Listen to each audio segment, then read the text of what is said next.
नमस्कार सर्वांना, माझ्या हरिशिला चॅनलमध्ये आपले खूप खूप स्वागत। आज आपण कुरकुरीत अशी कांदा भजी करणार आहोत। तर त्यासाठी मी कांदे असे उभे चिरून घेतलेले आहेत आणि छान पातळ अशा काप केलेले आहे, जेणेकरून कांदा भजी ही छान कुरकुरीत होईल। तर अशाच पद्धतीने काप करून घ्यायचे आहे। आता यामध्ये आपण चवीनुसार तिखट ॲड करणार आहोत। तर या ठिकाणी मी 2 छोटे चमचे तिखट ॲड केलेले आहे। आता चवीनुसार आपण मीठ ॲड करून घेणार आहोत। ज्या पद्धतीने तुम्हाला हवं असेल त्या प्रकारे तुम्ही चवीनुसार मीठ ॲड करायचे आहे। आता यामध्ये चिमूटभर अशी जिरेपूड मी घालून घेणार आहे आणि त्यानंतर त्यामध्ये आपण ओवा टाकायचा आहे। तो ओवा टाकताना हातावर अशा छान घासून आणि मी त्यामध्ये ॲड करणार आहे, जेणेकरून त्याची चव अगदी छान लागेल। अशा प्रकारे ओवा त्यामध्ये टाकून घ्यायचे आहे आणि हे सर्व मिश्रण एकजीव करायचं आहे, जेणेकरून कांद्याला पाणी सुटेल। तर हे छान हलवून घ्यायचं आहे आणि हलवल्यानंतर झाकण ठेवून एक 10 ते 15 मिनटं कांद्याला पाणी सुटेपर्यंत असंच झाकून ठेवायचं आहे। तर यावर मी झाकण ठेवलेलं होतं, आता ते काढलेलं आहे। 15 मिनटं झालेली आहेत। तर बघू शकता तुम्ही कांद्याला छान पाणी सुटलेलं आहे आणि ह्या पाण्यामध्येच आपल्याला पीठ हे भिजवायचं आहे, वरून पाणी ॲड करायचं नाही। तर यामध्ये आता आपण बेसन पीठ ॲड करायचं आहे। बेसन पीठ ॲड करताना एक गोष्ट लक्षात ठेवायची आहे की जेवढं हवं आहे त्या पद्धतीनेच ते टाकायचं आहे। खूप सारं टाकायचं नाही, अगदी थोडं थोडं ॲड करत जायचं आहे, म्हणजे आपल्याला अंदाज येतो आणि त्या कांद्यांना पीठ लागेल अशा पद्धतीने तेवढंच बेसन आपण त्यामध्ये ॲड करणार आहोत।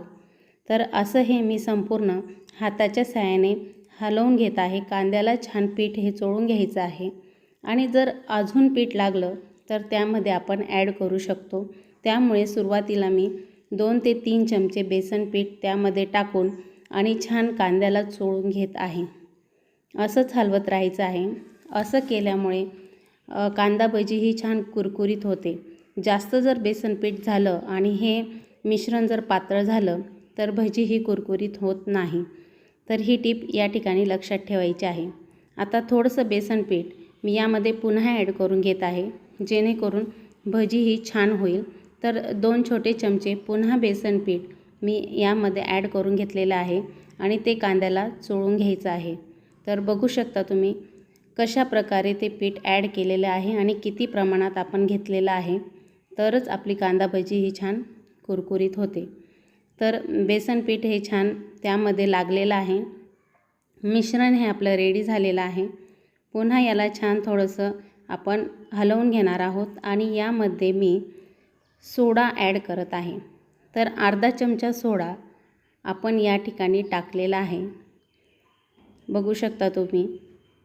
तर हा सोडा यामध्ये छान एकजीव करून घ्यायचा आहे आणि यामध्ये तुम्हाला हवी असेल तर तुम्ही हिरवी मिरची देखील ॲड करू शकतात।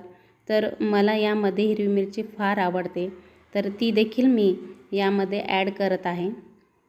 तर अशा प्रकारे हिरवी मिरची आपण सुरुवातीला ॲड केली तरी काही हरकत नाही। तर असे हे मिश्रण छान हलवून घ्यायचं आहे, हाताच्या साहाय्याने एकजीव करून घ्यायचं आहे। मिश्रण हे आपलं छान रेडी झालेलं आहे। आता भजी ही तळण्यासाठी गॅसवर आपण कढई ठेवून घेतलेली आहे। त्यामध्ये मी 5 ते 6 चमचे तेल ॲड केलेलं आहे। तेल हे छान गरम होऊ द्यायचं आहे, जेणेकरून भजी ही मस्त हलकी आणि कुरकुरीत होते। तर अशा प्रकारे तेल छान तापल्यानंतर भज्या सोडायच्या आहेत, जेणेकरून त्या छान कुरकुरीत होतील।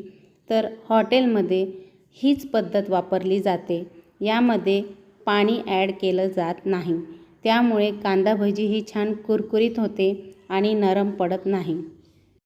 कढईत मावेल एवढं मिश्रण आपण त्यामध्ये सोडून घ्यायचं आहे, जेणेकरून भज्या ह्या छान कुरकुरीत होतात आणि आपल्याला छान त्यांना हलवून घेता येतं। तर एका साईडने झाल्यानंतर ही भजी आता उलटवून घ्यायची आहे आणि छान अशी सोनेरी रंगाची होईपर्यंत आपल्याला ती तळून घ्यायची आहे। सोनेरी रंगाची झाली, छान ती तळल्या गेली की ती कुरकुरीत होते, त्यामुळे तिला छान सोनेरी रंगाची होईपर्यंत तळून घ्यायचे आहे. नुकताच पावसाळा सुरू झालेला आहे आणि पावसाळ्याच्या सुरुवातीला कांदा भजी आणि ती देखील कुरकुरीत अशी छान मस्त लागते. त्यामुळे ही रेसिपी तुम्ही नक्की ट्राय करा. अशा ह्या कांदा भजीला खेकडा भजी देखील म्हटले जाते. बनवायला सोपी अशी ही रेसिपी आहे. अगदी झटपट अशी तयार होते. तर कांदा भजी ही तळून आपली रेडी झालेली आहे. एका डिशमध्ये आपण ती काढून घेणार आहोत. अशी सोनेरी रंगाची कांदा भजी झाली की ती कुरकुरीत लागते आणि नंतर नरम देखील पडत नाही. त्यासाठी त्याला छान तळून घेतले पाहिजे. आता आपण ही एका डिशमध्ये सर्व करून घेणार आहोत. तर तुम्हाला माझी ही रेसिपी आवडली असेल तर माझ्या चॅनलला तुम्ही आत्ताच सबस्क्राईब करा व माझ्या चॅनलवरील अशा छान रेसिपी पाहण्याकरता माझ्या चॅनलला नक्की भेट द्या.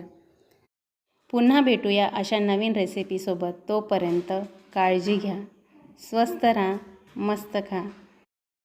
तुम्ही हा व्हिडिओ संपूर्ण पाहिल्याबद्दल तुमचे मनापासून धन्यवाद. थँक्यू.